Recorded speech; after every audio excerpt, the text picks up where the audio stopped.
It started, as many things do in Central City, with a loud crash and a challenge no one asked for.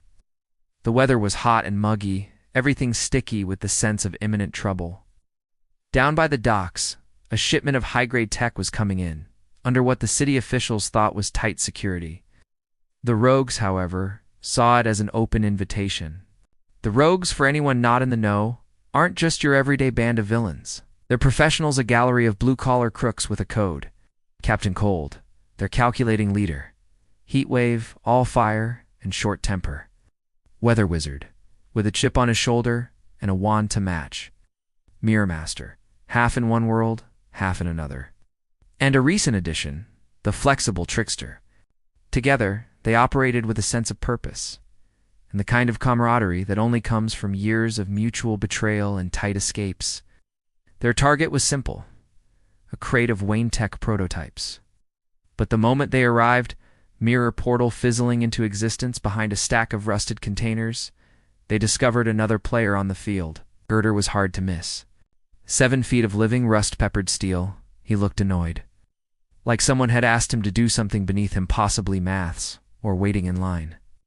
The Rogues knew Girder only by reputation. Rarely did the walking scrap heap venture this far into their territory.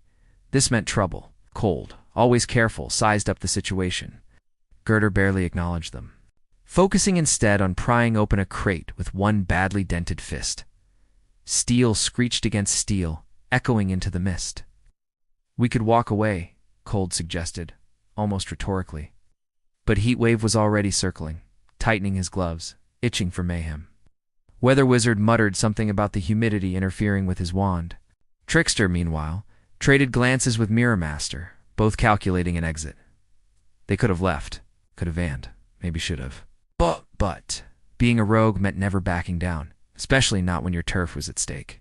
It went bad fast. Heatwave struck first, igniting a torrent of flame that bathed Girder in raw heat. The Metal Man laughed, the flames dancing uselessly along his metallic hide, leaving only a layer of char and a slightly worse attitude.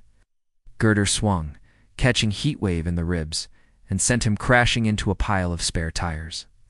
Weather Wizard tried next, summoning a sheet of hail. Small ice pellets pinged off Girder's shoulders, ricocheting harmlessly. Then came the Cold Captain, Cold freezing the ground in a slow, methodical arc, intent on locking Girder's feet in place. Girder, for all his bulk, wasn't subtle, but he was fast.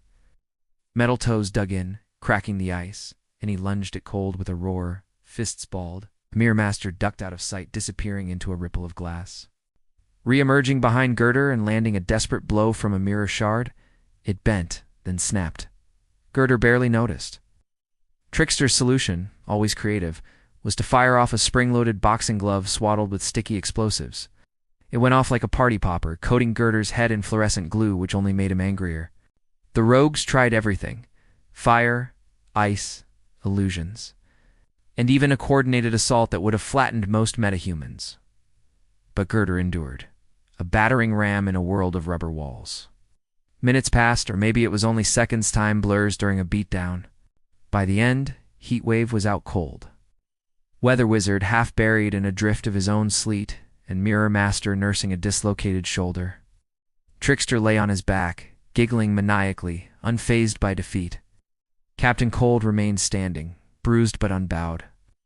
Facing Girder now, he clicked his cold gun slowly, leveling it. "You're on the wrong side of the river," he stated. Girder grinned, all teeth and iron, and cocked an eyebrow. But he hesitated, because the Rogues didn't win by brute force. Not usually. In the face of certain defeat, their real strength was survival, adaptability, respect for the game.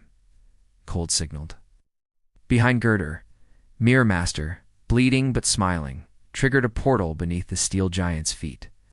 The ground shimmered, glassy. Girder's foot dropped, then his ankle, his knee. He roared, tugged, but suddenly he was gone, toppled into an abandoned meat locker on the far side of the city. Silence settled. The Rogues didn't celebrate, not exactly.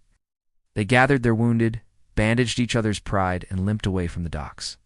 The Wayne Tech crate was missing. Girder must have grabbed it before his abrupt exit. The Rogues counted it as a draw. There would be another job, another payday, another pointless contest of egos and powers. Because in Central City, the Rogues versus anyone else wasn't ever really about victory. It was about surviving the latest round. Getting your own back one scheme, one betrayal, one bruised friendship at a time. And as they disappeared into the neon night, plotting their next move, the city waited. Already rumbling with the sound of the next great clash.